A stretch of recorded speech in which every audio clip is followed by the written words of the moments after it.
The wind carried the scent of oil and metal through the quiet village.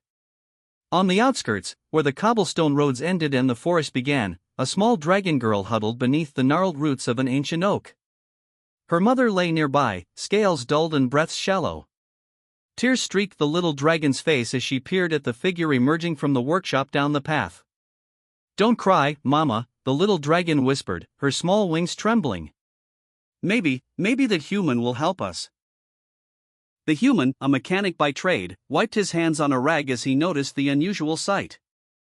At first, he thought it was a trick of the shadows, a child playing dress-up. But the glimmer of scales and the faint smoke curling from the dragon girl's tiny nostrils told him this was no ordinary child. "Are you hurt?" he asked cautiously, kneeling a few feet away. The dragon girl nodded, glancing at her mother. "She can't move.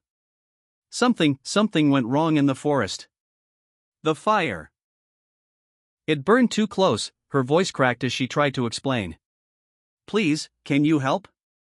The mechanic swallowed. Stories of dragons were mostly myths, the kind of tales passed from parent to child to scare them into obedience. Yet here, in the fading light, was a small dragon whose eyes glimmered like molten gold, filled with fear and hope. I don't know how," he admitted, scratching the back of his head. "But I can try. Maybe I can fix her." The dragon girl's eyes widened. "You can fix her?" "I fix machines," the mechanic said, trying to sound confident.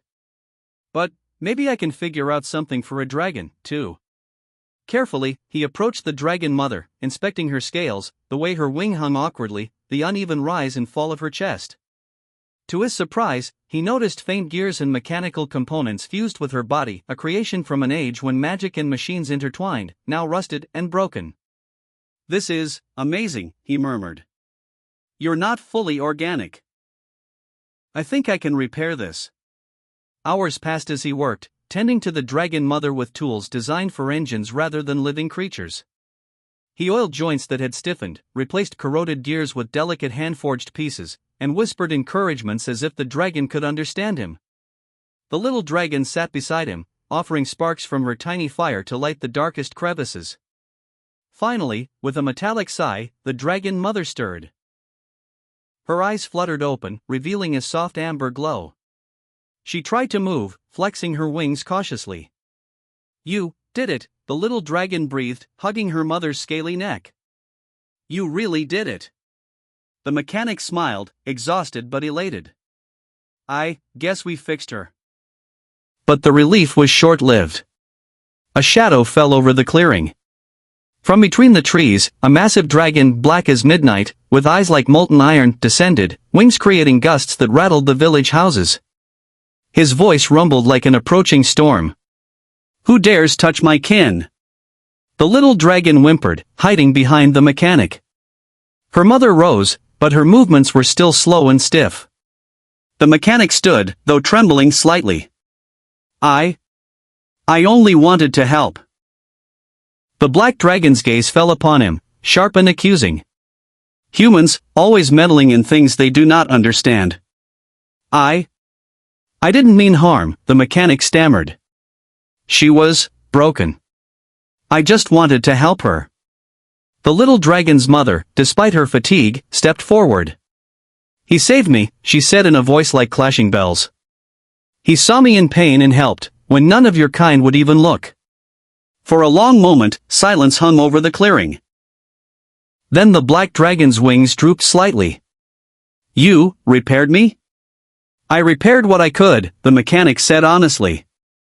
"I don't know everything about dragons, but I do know how to fix broken things. Sometimes that's enough." The black dragon regarded him, and for the first time, the mechanic felt hope that he might survive the encounter. Slowly, the tension in the black dragon's body eased. "Perhaps, not all humans are to be feared," he said, his voice softer now. The little dragon ran forward, circling both humans in glee. "See, Mama. I told you, maybe that human would help us." The dragon mother chuckled, a sound like wind chimes. "You were right, my little spark. Without him, I would still be trapped in pain." Over the next weeks, the mechanic worked with the dragons, learning to combine his mechanical skills with their magical nature.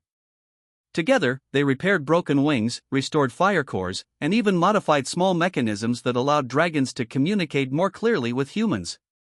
The village, initially fearful, began to accept the dragons, especially when they saw the humans and dragons working together to protect the town from floods, forest fires, and other dangers. Yet peace never comes without challenge. Word spread of the Black Dragon's tribe, dragons who distrust humans entirely. They saw the mechanic's involvement as an act of betrayal. One stormy night, a group of dragons appeared on the village borders, wings cutting through the rain like knives. "We warned you," the Black Dragon's cousin roared. "You trust the humans too much. They will turn against you." The little dragon, now braver than before, stepped forward. "We choose who we trust." "And we trust him," she said, pointing at the mechanic. The mechanic gulped, feeling the weight of the moment, but nodded. "I'll do whatever it takes to keep them safe," he said. The standoff could have erupted into battle, but something remarkable happened. The repaired dragon mother stepped between the two sides. Her voice rang with authority and warmth. "Enough. Humans helped us not because they seek power, but because they care. Today, we fight together, or we fight alone, choose wisely." The rival dragons hesitated. They could see the sincerity in the little dragon's eyes, the strength of her mother's presence, and the quiet determination of the human who had risked everything for them. Slowly, the tension dissolved, replaced with cautious curiosity.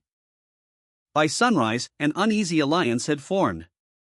The mechanic and the dragons worked together to rebuild damaged forests, repair machinery, and forge bonds between humans and dragons. The little dragon became a symbol of hope for both species, her courage proving that even the smallest voice could inspire change. Years passed, and the mechanic grew older, his hair streaked with silver, but he never stopped tinkering. He and the dragons shared stories, laughter, and discoveries, teaching the village that fear often masked opportunity and that compassion could heal wounds stronger than steel. And on quiet nights, when the stars reflected in the river, the little dragon, now grown, would sit beside him and say, "Don't cry, Mama. Maybe humans will help us." And he would smile, knowing that sometimes, the smallest spark could light the darkest night.